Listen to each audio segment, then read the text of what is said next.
Lepo pozdravljeni.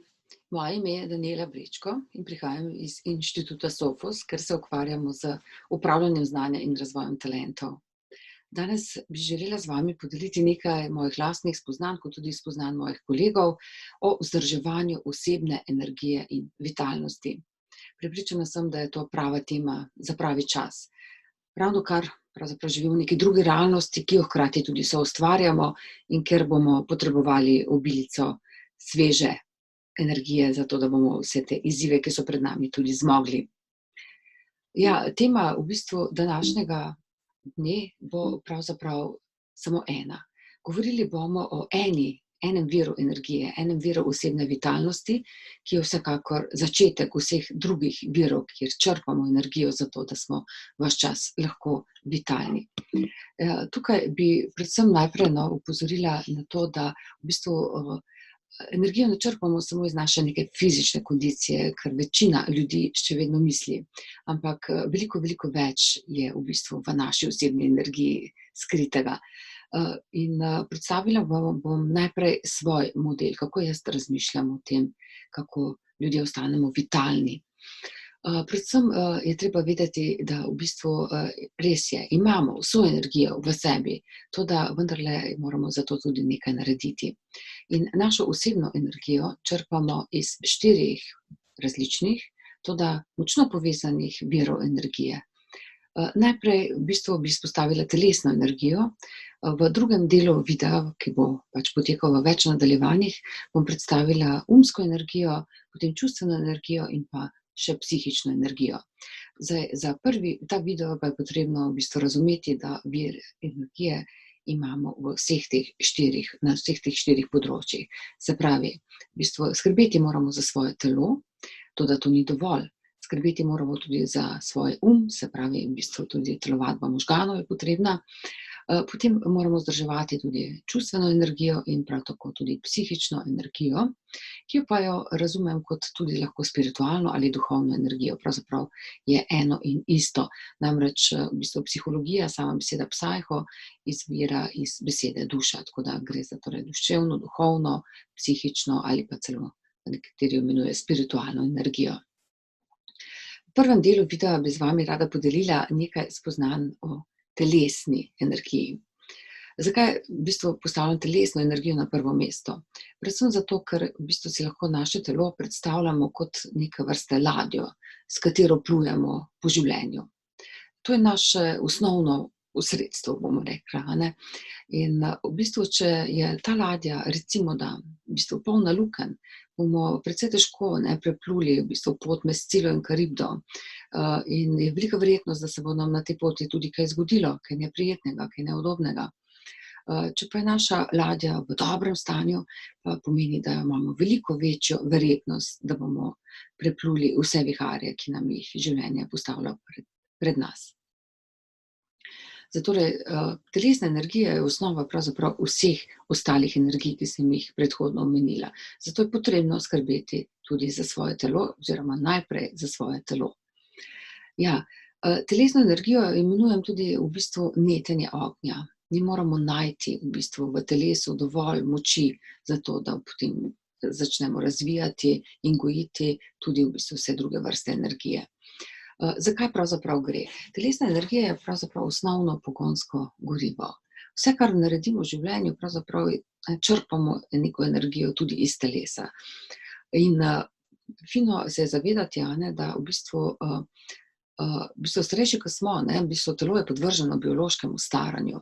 In starejši, kot smo, v bistvu to biološko staranje seveda poteka, in dejansko tudi v bistvu moramo več vlagati v svoje telo. Po 40. letu namreč izgubimo kar 1 kilogram mišične mase na leto. Kaj pa, če v bistvu delamo več na svojem telesu, potem jo izgubimo manj. Če delamo manj, potem jo izgubimo te telesne oziroma mišične mase več. In v bistvu dobro se je tudi zavedati, ponoviti neke v bistvu osnove biologije in kemije, mogoče že z osnovnih in srednjih šol, da telesna energija nastane z medsebojnim delovanjem kisika in glukoze. In kaj to pomeni? To pomeni, da v bistvu moramo enakovredno nekako skrbeti za več v bistvu elementov, ne, moramo biti pozorni na več stvari, ki jih privoščimo ali pa ne privoščimo našemu telesu. No, prva taka podbaterija, ne, prva baterija, ki jo nekako moramo upoštevati, ne, je v bistvu naše spanje. Spanje izjemno močno vpliva na v bistvu naše telo. Jaz temu rečem celo, v bistvu moramo se naučiti v bistvu upravljati strategije spanja ali pa strateško spanje. Drugi pomemben element v izgradnji telesne energije je tudi strateško prehranjevanje. Kako ste rekli, nič novega, ampak se bomo malo kasneje poglobili v tudi strateško prehranjevanje. Strateško gibanje, vsekakor, ne, ljudje smo narejeni za gibanje, ja. Pomemben je tudi počitek, na počitek nikoli ne gre pozabiti, ne, čeprav ne, včasih ni ravno lahko. In pa tudi strateško dihanje. Tako da imamo 5 enih zelo pomembnih elementov, ki izgrajujejo našo telesno energijo. In dajmo se jim malo večkrat bolj posvetiti. Najprej o strateškem spanju. Ta hip, ne, v teh razmerah, ko nas zelo veliko dela od doma, je verjetno strateško spanje kar na preizkusu, a ne. Nekateri spite dlje, nekateri mogoče celo manj zaradi skrbi, ki vas recimo da razjedajo ali kaj podobnega, kakorkoli že, a ne. V bistvu fino se je zavedati, ne, da spanje je pomembno, zelo, zelo pomembno. Veliko stvari pravzaprav v življenju, ki smo jih naredili na račun tega, da smo se odpovedali spanju. Jaz sem že med tistimi, a ne bom nič pretiravala ali pa se nič opravičevala, ampak danes vem, ne, da jim je mogoče žal tega, da sem se kdajkoli odpovedala spanju. Med spanjem se namreč naše telo regenerira, obnavlja. Po noči, ko spimo ali pa pač kadar spimo, se nam v bistvu celice obnavljajo. Pomeni, da se na nek način po noči, ko spimo ali med spanjem pomlajamo. In to je pomembno vedeti. Pa ne samo pomlajamo v smislu nekem fizičnem, ne, izgledu, pomlajajo se naši notranji organi in to v bistvu je zelo pomembno za naše fizično zdravje. Tukaj nekaj zelo konkretnih sugestij vam podam. Velja tisti izrek naših babic, ne, ki so rekle, dobro je zgodaj iti spat in zgodaj vstati. In to zares drži. To je naravni ritem, ki ga je nekako, ne, v bistvu nam narava predpisala. Tako se tudi v bistvu zemlja, ko se prebuja, dajmo se prebuditi tudi mi. Ko gre zemlja spat, dajmo iti spat tudi mi, a ne. In ponavadi je to tako. In seveda ni pa to vse, a ne. Zelo pomembni so tudi neki rutinirani obredi. In sicer zelo se priporoča, da zaspite in da se zbudite ob isti uri, v kolikor seveda je to mogoče, v kolikor vam v bistvu vaš poklic to pravzaprav omogoča. Ampak splača se poizkusiti, ker boste kmalu videli zelo zdravilne učinke tega. No, pri spanju bi omenila tudi to, da v bistvu med spanjem, vsi veste, sanjamo, ne. Eni se sanj spomnite, eni se jih ne spomnite, eni mogoče mislite, da to je pa pač tako, že mora biti, a ne, in podobno.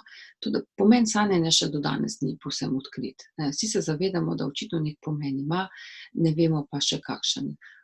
Ogromno raziskav je bilo narejenih na področju sanjanja, toda zaenkrat, če nimamo neke znanstveno potrjenega dokaza ali pa preverjenih učinkov, kaj se dogaja pravzaprav, ne, takrat, ko sanjamo in zakaj so sanje pomembne. Vemo pa nekaj drugega, ne. Vemo pa, da če ljudem prekinjamo v bistvu REM faze, REM faza je v bistvu 5. faza sanjanja oziroma 5. faza spanja, ker sanjamo, najbolj intenzivno sanjamo v podobah, slikah, dejansko se zgodi naslednje, a ne. Raziskave ugotavljajo, da če jim prekinemo ljudem v bistvu to 5. fazo, torej jih zbudimo, kadar, ne, so v tej 5. fazi, ko bi morali najbolj intenzivno sanjati, da jih na dolgi rok pravzaprav ubijemo. Dejansko ljudje postanejo razdražljivi, utrujeni, v bistvu tudi mogoče doživijo kakšne simptome nekih, ne, bolezni, ker nekako ni nekega fizičnega razloga. Skratka, na nek način te faze ne smemo prekiniti, to vemo, a ne, da sanjanje zdravilno vpliva na naše telo. Tako da do sedaj, se pravi, vemo to in če vemo to, je to dovolj, da si v bistvu drznemo sanjati oziroma da si drznemo privoščiti zdravilen spanec tudi s tem, da sanjamo. Opozorila bi pri strateškem spanju tudi na koristno plat dremeža. Ja, jaz, ko sem opazovala svojega očeta, pa tudi svojo babico, onadva sta tako po kosilu vedno rada malo podremala, ne, ampak ne več kot 20 minut, ne. In meni se je kot otroku to zdelo silno smešno, sem rekla: "Pa kaj morate podremati, mene pa kar razganja ta hip od energije," ne, in podobno. In, dejansko se v bistvu, smo ugotovili, ne, ne jaz, ampak pač večina strokovnjakov, ki se s tem ukvarja, da v bistvu je dremež izjemno koristen, da nam povrne, da se takrat nekaj obnovi, da se regeneriramo in da nam povrne neko moč in pa tudi v bistvu, da bolj jasno razmišljamo po tem dremežu, vendarle pa z nekimi omejitvami, a ne, da ta dremež ne sme v bistvu trajati več kot 20 minut. Ker če pademo v globok spanec sredi popoldneva, recimo, se bomo verjetno zbudili veliko bolj utrujeni, kot smo se sicer. Torej, dremež je koristen, ampak v omejenem času, a ne, 20 minut maksimalno.